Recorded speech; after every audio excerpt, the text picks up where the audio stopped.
بسم اللہ الرحمن الرحیم شروع اللہ کا نام لے کر جو بڑا مہربان نہایت رحم والا ہے۔ الف لام را، یہ وہ کتاب ہے جس کی آیتیں جچی تلی ہیں۔ پھر یہ کہ اللہ حکیم و خبیر نازل کرنے والے کی طرف سے بتفصیل بیان کی گئی ہیں۔ اس کا پیغام یہ ہے کہ اللہ کے سوا کسی کی عبادت نہ کرو، اور میں اس کی طرف سے تم کو ڈر سنانے والا اور خوشخبری دینے والا ہوں۔ اور یہ کہ اپنے پروردگار سے بخشش مانگو اور اس کے آگے توبہ کرو، وہ تم کو ایک وقت مقرر تک متاع نیک سے بہرہ مند کرے گا اور ہر لائق فضیلت کو اس کی فضیلت دے گا۔ اور اگر روگردانی کرو گے تو مجھے تمہارے بارے میں قیامت کے بڑے دن کے عذاب کا ڈر ہے۔ تم سب کو اللہ کی طرف لوٹ کر جانا ہے اور وہ ہر چیز پر قادر ہے۔ دیکھو، یہ اپنے سینوں کو دوہرا کرتے ہیں تاکہ اللہ سے چھپ جائیں۔ سن رکھو، جس وقت یہ اپنے کپڑوں میں لپٹ رہے ہوتے ہیں تب بھی وہ ان کی چھپی اور کھلی باتوں کو جانتا ہے۔ وہ تو دلوں کی باتوں تک سے آگاہ ہے۔ اور زمین پر کوئی چلنے پھرنے والا نہیں مگر اس کا رزق اللہ کے ذمے ہے۔ وہ اس کے رہنے کی جگہ کو بھی جانتا ہے اور جہاں سونپا جاتا ہے اسے بھی۔ یہ سب کچھ کتاب روشن میں لکھا ہوا ہے۔ اور وہی تو ہے جس نے آسمانوں اور زمین کو 6 دن میں بنایا، اور اس وقت اس کا عرش پانی پر تھا۔ تمہارے پیدا کرنے سے مقصود یہ ہے کہ وہ تم کو آزمائے کہ تم میں عمل کے لحاظ سے کون بہتر ہے۔ اور اے نبی، اگر تم کہو کہ تم لوگ مرنے کے بعد زندہ کر کے اٹھائے جاؤ گے تو کافر کہہ دیں گے کہ یہ تو کھلا جادو ہوا۔ اور اگر ایک مدت معین تک ہم ان سے عذاب روک دیں تو کہیں گے کہ کون سی چیز عذاب کو روکے ہوئے ہے۔ دیکھو، جس روز وہ ان پر واقع ہوگا پھر ٹلنے کا نہیں، اور جس چیز کا یہ مذاق اڑاتے ہیں وہ ان کو گھیر لے گی۔ اور اگر ہم انسان کو اپنے پاس سے نعمت بخشیں پھر اس سے اس کو چھین لے تو نا امید اور ناشکرا ہو جاتا ہے۔ اور اگر تکلیف پہنچنے کے بعد آسائش کا مزہ چکھائیں تو خوش ہو کر کہتا ہے کہ سب سختیاں مجھ سے دور ہو گئیں۔ بے شک وہ ہے ہی خوشی میں مست ہو جانے والا، بڑا فخر جتانے والا۔ ہاں، جنہوں نے صبر کیا اور عمل نیک کیے، یہی ہیں جن کے لیے بخشش اور اجر عظیم ہے۔ تو شاید تم کچھ چیز وہی میں سے جو تمہارے پاس آتی ہے چھوڑ دو، اور اس خیال سے تمہارا دل تنگ ہو کہ کافر یہ کہنے لگیں کہ اس پر کوئی خزانہ کیوں نہیں نازل ہوا، یا اس کے ساتھ کوئی فرشتہ کیوں نہیں آیا۔ اے نبی، تم تو صرف نصیحت کرنے والے ہو، اور اللہ ہر چیز کا نگہبان ہے۔ کیا یہ لوگ کہتے ہیں کہ اس نے قرآن از خود بنا لیا ہے؟ کہہ دو کہ اگر سچے ہو تو تم بھی ایسی 10 صورتیں بنا لاؤ، اور اللہ کے سوا جس جس کو بلا سکتے ہو بلا بھی لو۔ پس اگر وہ تمہاری بات قبول نہ کریں تو جان لو کہ یہ قرآن اللہ کے علم سے اترا ہے، اور یہ کہ اس کے سوا کوئی معبود نہیں۔ تو کیا تم لوگ اسلام لاتے ہو؟ جو لوگ دنیا کی زندگی اور اس کی زیب و زینت کے طالب ہوں، ہم ان کے اعمال کا بدلہ انہیں دنیا ہی میں دے دیتے ہیں، اور اس میں ان کی حق تلفی نہیں کی جاتی۔ یہ وہ لوگ ہیں جن کے لیے آخرت میں آتش جہنم کے سوا اور کچھ نہیں، اور جو عمل انہوں نے دنیا میں کیے سب برباد، اور جو کچھ یہ کرتے رہے سب ضائع ہوا۔ بھلا جو لوگ اپنے پروردگار کی طرف سے دلیل روشن رکھتے ہوں اور ان کے ساتھ ایک آسمانی گواہ بھی اس کی جانب سے ہو، اور اس سے پہلے موسیٰ کی کتاب ہو جو پیشوا اور رحمت ہے، تو کیا وہ قرآن پر ایمان نہیں لائیں گے؟ یہی لوگ تو اس پر ایمان لاتے ہیں، اور جو کوئی اور فرقوں میں سے اس سے منکر ہو تو اس کا ٹھکانہ آگ ہے۔ تو تم اس قرآن سے شک میں نہ ہونا، یہ تمہارے پروردگار کی طرف سے حق ہے، لیکن اکثر لوگ ایمان نہیں لاتے۔ اور اس سے بڑھ کر ظالم کون ہوگا جو اللہ پر جھوٹ باندھے؟ ایسے لوگ اپنے رب کے سامنے پیش کیے جائیں گے اور گواہ کہیں گے کہ یہی لوگ ہیں جنہوں نے اپنے پروردگار پر جھوٹ بولا تھا۔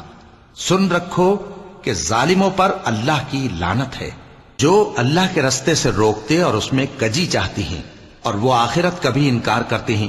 یہ لوگ زمین میں کہیں چھپ کر اللہ کو ہرا نہیں سکتے، اور نہ اللہ کے سوا کوئی ان کا حمایتی ہے۔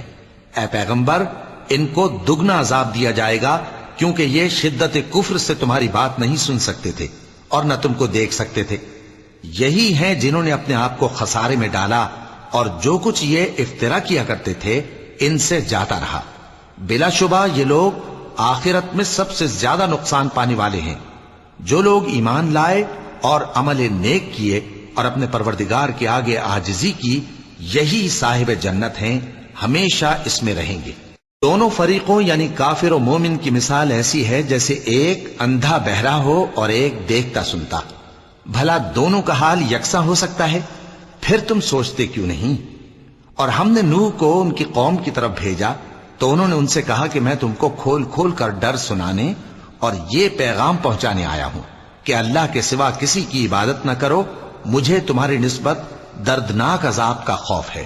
تو ان کی قوم کے سردار جو کافر تھے کہنے لگے کہ ہم تم کو اپنے ہی جیسا ایک آدمی دیکھتے ہیں اور یہ بھی دیکھتے ہیں کہ تمہارے پیرو وہی لوگ ہوئے ہیں جو ہم میں ادنا درجے کے ہیں، اور وہ بھی سطحی رائے سے، اور ہم تم میں اپنے اوپر کسی طرح کی فضیلت نہیں دیکھتے بلکہ تمہیں جھوٹا خیال کرتے ہیں۔ فرمایا کہ اے قوم دیکھو تو، اگر میں اپنے پروردگار کی طرف سے دلیل روشن رکھتا ہوں اور اس نے مجھے اپنے ہاں سے رحمت بخشی ہو جس کی حقیقت تم سے پوشیدہ ہو گئی ہے، تو کیا ہم اس کے لیے تمہیں مجبور کر سکتے ہیں جبکہ تم اس سے ناخوش ہو؟ اور اے قوم، میں اس نصیحت کے بدلے تم سے مال و زر کا مطالبہ تو نہیں کرتا، میرا صلہ تو اللہ کے ذمے ہے، اور جو لوگ ایمان لائے ہیں میں ان کو نکالنے والا بھی نہیں ہوں، وہ تو اپنے پروردگار سے ملنے والے ہیں، لیکن میں دیکھتا ہوں کہ تم لوگ نادانی کر رہے ہو۔ اے میری قوم، اگر میں ان کو نکال دوں تو اللہ کی گرفت سے بچانے کے لیے کون میری مدد کر سکتا ہے؟ بھلا تم غور کیوں نہیں کرتے؟ اور میں نہ تم سے یہ کہتا ہوں کہ میرے پاس اللہ کے خزانے ہیں، اور نہ یہ کہ میں غیب جانتا ہوں، اور نہ یہ کہتا ہوں کہ میں فرشتہ ہوں، اور نہ ان لوگوں کی نسبت جن کو تم حقارت کی نظر سے دیکھتے ہو یہ کہتا ہوں کہ اللہ ان کو بھلائی یعنی اعمال کی جزا نہیں دے گا۔ جو ان کے دلوں میں ہے اسے اللہ خوب جانتا ہے، اگر میں ایسا کہوں تو بے انصافوں میں ہو جاؤں۔ انہوں نے کہا کہ نوح، تم نے ہم سے جھگڑا تو کیا اور جھگڑا بھی بہت کیا، اب اگر تم سچے ہو تو جس چیز سے ہمیں ڈراتے ہو وہ ہم پر لا نازل کرو۔ نوح نے کہا کہ اس عذاب کو تو اللہ ہی چاہے گا تو نازل کرے گا، اور تم اللہ کو کسی طرح ہرا نہیں سکتے، اور اگر میں یہ چاہوں کہ تمہاری خیر خواہی کروں اور اللہ یہ چاہے کہ تمہیں گمراہ رہنے دے تو میری خیر خواہی تم کو کچھ فائدہ نہیں دے سکتی۔ وہی تمہارا پروردگار ہے اور تمہیں اسی کی طرف لوٹ کر جانا ہے۔ کیا یہ لوگ کہتے ہیں کہ اس پیغمبر نے قرآن اپنے دل سے بنا لیا ہے؟ کہہ دو کہ اگر میں نے دل سے بنا لیا ہے تو میرے گناہ کا وبال مجھ پر، اور جو گناہ تم کرتے ہو اس سے میں بری الذمہ ہوں۔ اور نوح کی طرف وحی کی گئی کہ تمہاری قوم میں جو لوگ ایمان لا چکے ان کے سوا اور کوئی ایمان نہیں لائے گا، تو جو کام یہ کر رہے ہیں ان کی وجہ سے غم نہ کھاؤ، اور ایک کشتی ہمارے حکم سے ہمارے سامنے بناؤ، اور جو لوگ ظالم ہیں ان کے بارے میں مجھ سے کچھ نہ کہنا، کیونکہ وہ ضرور غرق کر دیے جائیں گے۔ اور نوح نے کشتی بنانا شروع کر دی، اور جب ان کی قوم کے سردار ان کے پاس سے گزرتے تو ان سے تمسخر کرتے۔ وہ کہتے کہ اگر تم ہم سے تمسخر کرتے ہو تو جس طرح تم ہم سے تمسخر کرتے ہو اسی طرح ایک وقت ہم بھی تم سے تمسخر کریں گے، اور تم کو جلد معلوم ہو جائے گا کہ کس پر عذاب آتا ہے جو اسے رسوا کرے گا، اور کس پر ہمیشہ کا عذاب نازل ہوتا ہے۔ یہاں تک کہ جب ہمارا حکم آ پہنچا اور تنور جوش مارنے لگا تو ہم نے نوح کو حکم دیا کہ ہر قسم کے پالتو جانوروں میں سے جوڑا جوڑا یعنی ایک ایک نر اور ایک ایک مادہ لے لو، اور جس شخص کی نسبت حکم ہو چکا ہے کہ ہلاک ہو جائے گا اس کو چھوڑ کر اپنے گھر والوں کو اور جو ایمان لایا ہو اس کو کشتی میں سوار کر لو۔ اور ان کے ساتھ ایمان بہت ہی کم لوگ لائے تھے۔ نوح نے کہا کہ اللہ کا نام لے کر کہ اسی کے کرم سے اس کا چلنا اور ٹھہرنا ہے، اس میں سوار ہو جاؤ، بے شک میرا پروردگار بخشنے والا ہے، مہربان ہے۔ اور وہ ان کو لے کر طوفان کی لہروں میں چلنے لگی۔ لہریں کیا تھیں؟ گویا پہاڑ تھے۔ اس وقت نوح نے اپنے بیٹے کو جو کشتی سے الگ تھا پکارا کہ بیٹا ہمارے ساتھ سوار ہو جا اور کافروں میں شامل نہ ہو۔ اس نے کہا کہ میں ابھی پہاڑ سے جا لگوں گا، وہ مجھے پانی سے بچا لے گا۔ فرمایا کہ آج اللہ کے عذاب سے کوئی بچانے والا نہیں اور نہ کوئی بچ سکتا ہے مگر وہی جس پر اللہ رحم کرے۔ اتنے میں دونوں کے درمیان لہر حائل ہو گئی اور وہ ڈوب کر رہ گیا، اور حکم دیا گیا کہ اے زمین اپنا پانی نگل جا، اور اے آسمان تھم جا، اور پانی خشک ہو گیا اور کام تمام کر دیا گیا۔ اور کشتی کوہ جودی پر جا ٹھہری اور کہہ دیا گیا کہ بے انصاف لوگوں پر لعنت۔ اور نوح نے اپنے پروردگار کو پکارا اور کہا کہ پروردگار، میرا بیٹا بھی میرے گھر والوں میں ہے، تو اس کو بھی نجات دے، تیرا وعدہ سچا ہے اور تو بہترین حاکم ہے۔ اللہ نے فرمایا کہ اے نوح، وہ تیرے گھر والوں میں نہیں ہے، وہ تو سراسر بد عمل ہے، تو جس چیز کی تم کو حقیقت معلوم نہیں اس کے بارے میں مجھ سے درخواست ہی نہ کرو، اور میں تم کو نصیحت کرتا ہوں کہ نادان نہ بنو۔ نوح نے کہا پروردگار، میں تجھ سے پناہ مانگتا ہوں کہ ایسی چیز کی تجھ سے درخواست کروں جس کی حقیقت مجھے معلوم نہیں، اور اگر تو مجھے نہیں بخشے گا اور مجھ پر رحم نہیں فرمائے گا تو میں تباہ ہو جاؤں گا۔ حکم ہوا کہ نوح، ہماری طرف سے سلامتی اور برکتوں کے ساتھ جو تم پر اور تمہارے ساتھ کی جماعتوں پر نازل کی گئی ہیں اتر آؤ، اور کچھ اور جماعتیں ہوں گی جن کو ہم دنیا کے فوائد سے بہرہ مند کریں گے، پھر ان کو ہماری طرف سے عذاب علیم پہنچے گا۔ یہ حالات غیب کی خبروں میں سے ہیں جو ہم تمہاری طرف بھیجتے ہیں، اور اس سے پہلے نہ تم ہی ان کو جانتے تھے اور نہ تمہاری قوم ہی ان سے واقف تھی، تو صبر کرو کہ انجام پرہیزگاروں ہی کا بھلا ہے۔ اور ہم نے قوم عاد کی طرف ان کے بھائی ہود کو بھیجا، انہوں نے کہا اے میری قوم، اللہ ہی کی عبادت کرو، اس کے سوا تمہارا کوئی معبود نہیں، تم شرک کر کے اللہ پر محض بہتان باندھتے ہو۔ میری قوم، میں اس واعظ و نصیحت کا تم سے کچھ صلہ نہیں مانگتا، میرا صلہ تو اس کے ذمے ہے جس نے مجھے پیدا کیا، بھلا تم سمجھتے کیوں نہیں؟ اور اے قوم، اپنے پروردگار سے بخشش مانگو، پھر اس کے آگے توبہ کرو، وہ تم پر آسمان سے موسلا دھار بارش برسائے گا اور تمہاری طاقت پر طاقت بڑھائے گا، اور دیکھو گناہگار بن کر روگردانی نہ کرو۔ وہ بولے ہود، تم ہمارے پاس کوئی دلیل ظاہر نہیں لائے، اور ہم صرف تمہارے کہنے سے نہ اپنے معبودوں کو چھوڑنے والے ہیں اور نہ تم پر ایمان لانے والے ہیں۔ ہم تو یہ سمجھتے ہیں کہ ہمارے کسی معبود نے تمہیں تکلیف پہنچا کر دیوانہ کر دیا ہے۔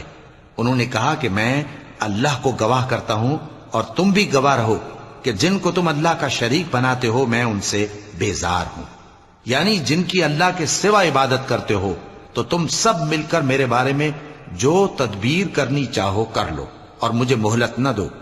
میں اللہ پر جو میرا اور تمہارا سب کا پروردگار ہے بھروسہ رکھتا ہوں۔ زمین پر جو چلنے پھرنے والا ہے وہ اللہ کے قبضہ قدرت میں ہے، بے شک میرا پروردگار سیدھے رستے پر ہے۔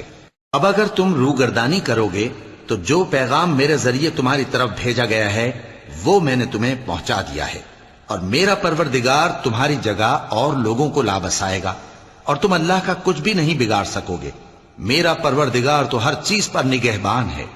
اور جب ہمارا حکم عذاب آ پہنچا تو ہم نے ہود کو اور جو لوگ ان کے ساتھ ایمان لائے تھے ان کو اپنی مہربانی سے بچا لیا اور انہیں عذاب شدید سے نجات دی۔ یہ وہی قوم عاد ہے جس نے اللہ کی نشانیوں سے انکار کیا اور اس کے پیغمبروں کی نافرمانی کی اور ہر سرکش و متکبر کا کہا مانا، اور اس دنیا میں بھی لعنت ان کے پیچھے لگی رہی اور قیامت کے دن بھی لگی رہے گی۔ دیکھو، قوم عاد نے اپنے پروردگار سے کفر کیا، اور سن رکھو، قوم عاد پر پھٹکار ہے جو ہود کی قوم تھی۔ اور قوم سمود کی طرف ان کے بھائی صالح کو بھیجا تو انہوں نے کہا اے قوم، اللہ ہی کی عبادت کرو، اس کے سوا تمہارا کوئی معبود نہیں، اسی نے تم کو زمین سے پیدا کیا اور اس میں آباد کیا، تو اس سے مغفرت مانگو اور اس کے آگے توبہ کرو، بے شک میرا پروردگار نزدیک بھی ہے اور دعا کا قبول کرنے والا بھی ہے۔ انہوں نے کہا کہ صالح، اس سے پہلے ہم تم سے کئی طرح کی امیدیں رکھتے تھے، اب وہ منقطع ہو گئی۔ کیا تم ہم کو ان چیزوں سے منع کرتے ہو جن کو ہمارے بزرگ پوجتے آئے ہیں؟ اور جس بات کی طرف تم ہمیں بلاتے ہو اس کی طرف سے ہم بڑے بھاری شک میں ہیں۔ صالح نے کہا اے میری قوم، بھلا دیکھو تو، اگر میں اپنے پروردگار کی طرف سے کھلی دلیل پر ہوں اور اس نے مجھے اپنے ہاتھ سے نبوت کی نعمت بخشی ہو، تو اگر میں اللہ کی نافرمانی کروں تو اس کے سامنے میری کون مدد کرے گا؟ تم تو کفر کی باتوں سے میرا نقصان ہی کرتے ہو۔ اور یہ بھی کہا کہ اے قوم، یہ اللہ کی اونٹنی تمہارے لیے ایک نشانی یعنی معجزہ ہے، تو اس کو چھوڑ دو کہ اللہ کی زمین میں جہاں چاہے چرتی پھرے، اور اس کو کسی طرح کی تکلیف نہ دینا، ورنہ تمہیں جلد عذاب آ پکڑے گا۔ مگر انہوں نے اس کو کاٹ ڈالا، تو صالح نے کہا کہ اپنے گھروں میں 3 دن اور فائدے اٹھا لو، یہ وعدہ ہے کہ جھوٹا نہ ہوگا۔ پس جب ہمارا حکم آ گیا تو ہم نے صالح کو اور جو لوگ ان کے ساتھ ایمان لائے تھے ان کو اپنی مہربانی سے بچا لیا اور اس دن کی رسوائی سے محفوظ رکھا۔ بے شک تمہارا پروردگار طاقتور ہے، زبردست ہے۔ اور جن لوگوں نے ظلم کیا تھا ان کو چنگھاڑ کی صورت میں عذاب نے آ پکڑا تو وہ اپنے گھروں میں اوندھے پڑے رہ گئے، گویا کبھی ان میں بسے ہی نہ تھے۔ سن رکھو کہ قوم سمود نے اپنے پروردگار سے کفر کیا، اور سن رکھو قوم سمود پر پھٹکار ہے۔ اور ہمارے فرشتے ابراہیم کے پاس بشارت لے کر آئے تو سلام کہا، انہوں نے بھی جواب میں سلام کہا۔ ابھی کچھ وقفہ نہیں ہوا تھا کہ ابراہیم ایک بھنا ہوا بچڑا لے آئے۔ پھر جب دیکھا کہ ان کے ہاتھ کھانے کی طرف نہیں بڑھتے، یعنی وہ کھانا نہیں کھاتے، تو ان کو اجنبی سمجھ کر دل میں خوف کیا۔ فرشتوں نے کہا کہ خوف نہ کیجیے، ہم قوم لوط کی طرف ان کے ہلاک کرنے کو بھیجے گئے ہیں۔ اور ابراہیم کی بیوی جو پاس کھڑی تھی ہنس پڑی، تو ہم نے اس کو اسحاق کی اور اسحاق کے بعد یعقوب کی خوشخبری دی۔ اس نے کہا، اے میرے بچہ ہوگا، میں تو بڑھیا ہوں اور یہ میرے میاں بھی بوڑھے ہیں، یہ تو بڑی عجیب بات ہے۔ انہوں نے کہا، کیا تم اللہ کی قدرت سے تعجب کرتی ہو؟ اے اہل بیت، تم پر اللہ کی رحمت اور اس کی برکتیں ہیں، وہ لائق تعریف ہے، بڑا ہے۔ پھر جب ابراہیم سے خوف جاتا رہا اور ان کو خوشخبری بھی مل گئی تو قوم لوط کے بارے میں لگے ہم سے بحث کرنے۔ بے شک ابراہیم بڑے تحمل والے، نرم دل اور رجوع کرنے والے تھے۔ اے ابراہیم، اس بات کو جانے دو، تمہارے پروردگار کا حکم آ پہنچا ہے اور ان لوگوں پر عذاب آنے والا ہے جو کبھی نہیں ٹلنے کا۔ اور جب ہمارے فرشتے لوط کے پاس آئے تو وہ ان کے آنے سے غمناک اور تنگ دل ہوئے اور کہنے لگے کہ آج کا دن بڑی مشکل کا دن ہے۔ اور لوط کی قوم کے لوگ ان کے پاس بے تحاشا دوڑتے ہوئے آئے، اور یہ لوگ پہلے ہی سے انتہائی بےہودہ حرکتیں کیا کرتے تھے۔ لوط نے کہا کہ اے بھائیو، یہ جو میری قوم کی لڑکیاں ہیں یہ تمہارے لیے جائز اور پاک ہیں، تو اللہ سے ڈرو اور میرے مہمانوں کے بارے میں مجھے بے آبرو نہ کرو۔ کیا تم میں کوئی بھی شائستہ آدمی نہیں؟ وہ بولے، تم کو معلوم ہے کہ تمہاری ان بیٹیوں کی ہمیں کچھ حاجت نہیں، اور جو ہماری غرض ہے اسے تم خوب جانتے ہو۔ لوط نے کہا، اے کاش مجھ میں تمہارے مقابلے کی طاقت ہوتی، یا میں کسی مضبوط قلعے میں پناہ لے لیتا۔ فرشتوں نے کہا، اے لوط، ہم تمہارے پروردگار کے فرشتے ہیں، یہ لوگ ہرگز تم تک نہیں پہنچ سکیں گے، تو کچھ رات رہے سے اپنے گھر والوں کو لے کر چل دو، اور تم میں سے کوئی شخص پیچھے مڑ کر نہ دیکھے، مگر تمہاری بیوی کے جو آفت ان پر پڑنے والی ہے وہی اس پر بھی پڑے گی۔ ان کے عذاب کے وعدے کا وقت صبح ہے، اور کیا صبح کچھ دور ہے؟ پھر جب ہمارا حکم آیا ہم نے اس بستی کو الٹ کر نیچے اوپر کر دیا اور ان پر پتھر کی تہ بتہ کنکریاں برسائیں جن پر تمہارے پروردگار کے ہاں سے نشان کیے ہوئے تھے، اور وہ بستی ان ظالموں سے کچھ دور نہیں۔ اور مدین کی طرف ان کے بھائی شعیب کو بھیجا تو انہوں نے کہا کہ اے قوم، اللہ ہی کی عبادت کرو کہ اس کے سوا تمہارا کوئی معبود نہیں، اور ناپ اور تول میں کمی نہ کیا کرو، میں تو تم کو آسودہ حال دیکھتا ہوں، اور اگر تم ایمان نہ لاؤ گے تو مجھے تمہارے بارے میں ایک ایسے دن کے عذاب کا خوف ہے جو تم کو گھیر کر رہے گا۔ اور اے میری قوم، ناپ اور تول انصاف کے ساتھ پوری پوری کیا کرو، اور لوگوں کو ان کی چیزیں کم نہ دیا کرو، اور زمین میں خرابی کرتے نہ پھرو۔ اگر تم کو میرے کہنے کا یقین ہو تو اللہ کا دیا ہوا نفع ہی تمہارے لیے بہتر ہے، اور میں تمہارا نگہبان نہیں ہوں۔ انہوں نے کہا، اے شعیب، کیا تمہاری نماز تمہیں یہ سکھاتی ہے کہ جن کو ہمارے باپ دادا پوجتے آئے ہیں ہم ان کو ترک کر دیں، یا اپنے مال میں تصرف کرنا چاہیں تو نہ کریں؟ تم تو بڑے نرم دل اور بڑے سیدھے ہو۔ انہوں نے کہا کہ اے قوم، دیکھو تو، اگر میں اپنے پروردگار کی طرف سے دلیل روشن پر ہوں اور اس نے اپنے ہاں سے مجھے نیک روزی دی ہو تو کیا میں اپنا فرض ادا نہ کروں؟ اور میں نہیں چاہتا کہ جس بات سے میں تمہیں منع کروں خود اس کو کرنے لگوں۔ میں تو جہاں تک مجھ سے ہو سکے تمہارے معاملات کی اصلاح چاہتا ہوں، اور اس بارے میں مجھے توفیق کا ملنا اللہ ہی کے فضل سے ہے۔ میں اسی پر بھروسہ رکھتا ہوں اور اسی کی طرف رجوع کرتا ہوں۔ اور اے قوم، میری مخالفت تم سے کوئی ایسا کام نہ کرا دے کہ جیسی مصیبت نوح کی قوم یا ہود کی قوم یا صالح کی قوم پر واقع ہوئی تھی ویسی ہی مصیبت تم پر واقع ہو، اور لوط کی قوم کا زمانہ تو تم سے کچھ دور نہیں، اور اپنے پروردگار سے بخشش مانگو اور اس کے آگے توبہ کرو، بے شک میرا پروردگار بڑا مہربان ہے، بہت محبت کرنے والا ہے۔ انہوں نے کہا کہ شعیب، تمہاری بہت سی باتیں ہماری سمجھ میں نہیں آتی، اور ہم دیکھتے ہیں کہ تم ہم میں کمزور بھی ہو، اور اگر تمہارے بھائی بند نہ ہوتے تو ہم تم کو سنسار کر دیتے، اور تم ہم پر کسی طرح بھی غالب نہیں ہو۔ انہوں نے کہا کہ اے قوم، کیا میرے بھائی بندوں کا دباؤ تم پر اللہ سے زیادہ ہے، اور اس کو تم نے پیٹھ پیچھے ڈال رکھا ہے؟ میرا پروردگار تو تمہارے سب اعمال کا احاطہ کیے ہوئے ہے، اور اے قوم، تم اپنی جگہ کام کیے جاؤ، میں اپنی جگہ کام کیے جاتا ہوں، تم کو ان قریب معلوم ہو جائے گا کہ رسوا کرنے والا عذاب کس پر آتا ہے اور جھوٹا کون ہے، اور تم بھی انتظار کرو، میں بھی تمہارے ساتھ انتظار کرتا ہوں۔ اور جب ہمارا حکم آ پہنچا تو ہم نے شعیب کو اور جو لوگ ان کے ساتھ ایمان لائے تھے ان کو تو اپنی رحمت سے بچا لیا، اور جو ظالم تھے ان کو چنگھاڑ نے آ دبوچا، تو وہ اپنے گھروں میں اوندھے پڑے رہ گئے، گویا ان میں کبھی بسے ہی نہ تھے۔ سن رکھو کہ مدین پر ویسی ہی پھٹکار ہے جیسی سمود پر پھٹکار تھی، اور ہم نے موسیٰ کو اپنی نشانیاں اور دلیل روشن دے کر بھیجا فرعون اور اس کے سرداروں کی طرف، تو وہ فرعون ہی کے حکم پر چلتے رہے، حالانکہ فرعون کا حکم درست نہیں تھا۔ وہ قیامت کے دن اپنی قوم کے آگے آگے چلے گا، پھر ان کو دوزخ میں جا اتارے گا، اور جس مقام پر وہ اتارے جائیں گے وہ برا ہے۔ اور اس جہان میں بھی لعنت ان کے پیچھے لگا دی گئی، اور قیامت کے دن بھی پیچھے لگی رہے گی، جو انعام ان کو ملا ہے برا ہے۔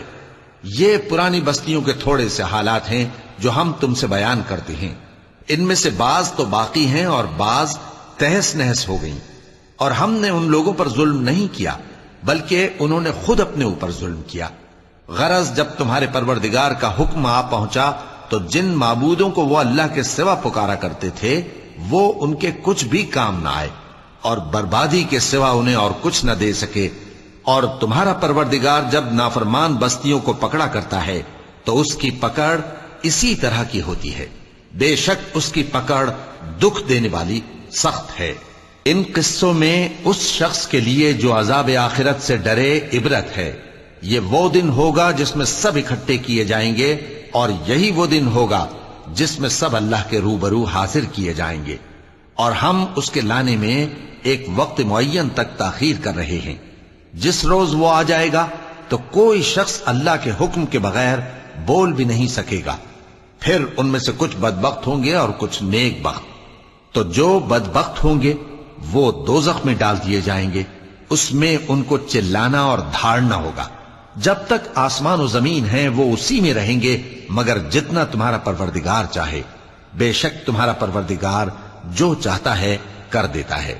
اور جو نیک بخت ہوں گے وہ بہشت میں داخل کیے جائیں گے، اور جب تک آسمان اور زمین ہیں ہمیشہ اسی میں رہیں گے مگر جتنا تمہارا پروردگار چاہے۔